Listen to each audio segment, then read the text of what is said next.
Hello everyone, I'm Siva Ranjani, Assistant Professor of KCS Kasinada College of Arts and Science. In this video, you're going to see about proficiency building.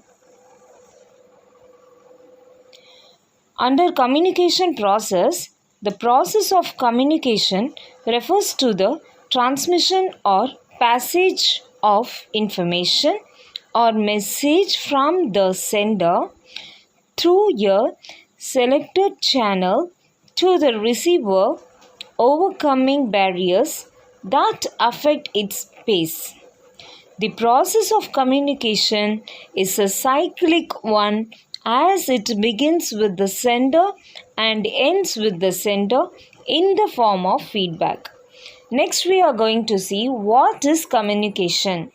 Communication is simply the act of transferring information from one place, person, or group to another. Every communication involves at least one sender, a message, and recipient. This page explains more about what we mean by communication.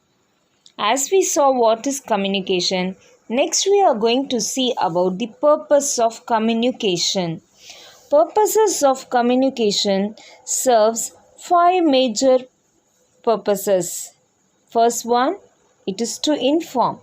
Second, it is to express feelings. Third, it is to imagine. Fourth, it is to influence. And fifth one, it is to meet social expectations. These are the purposes of communication: to inform, to express feelings, to imagine, to influence, and to meet social expectation.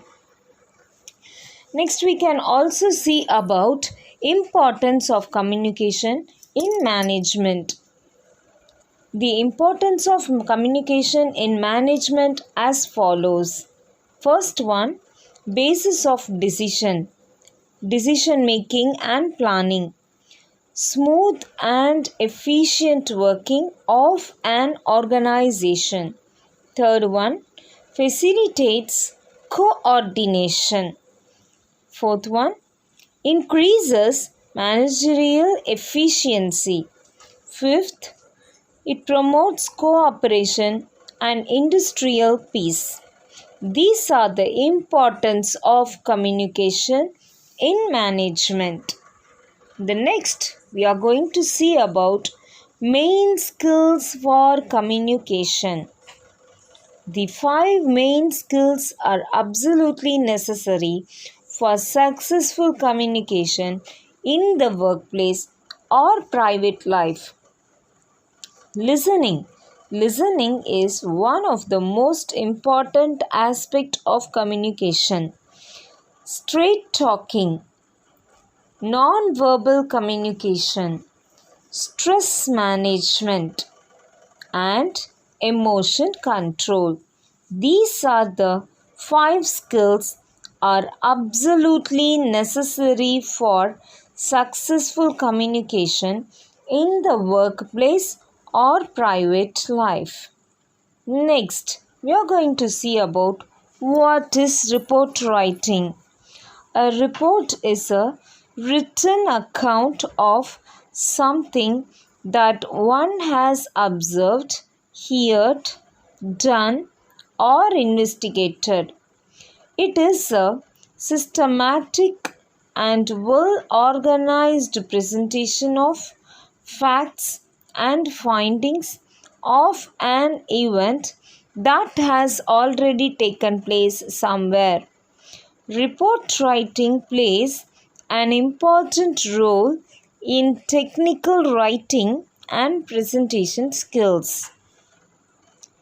So, report writing is a written account of something that one has observed, heard, done, or investigated.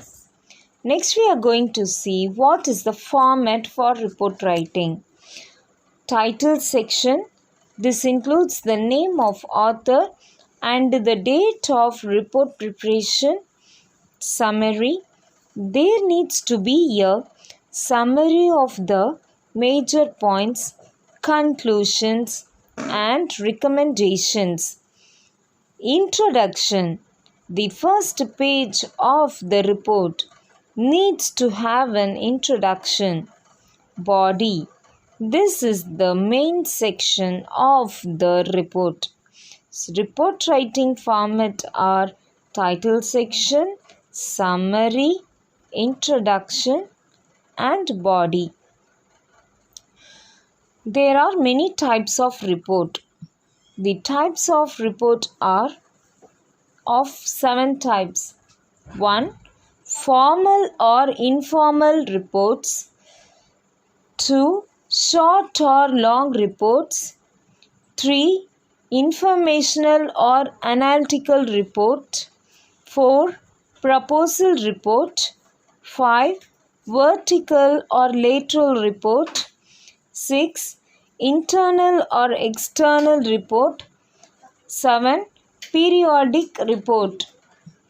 These are the type of reports. Then we can see about contents of the report.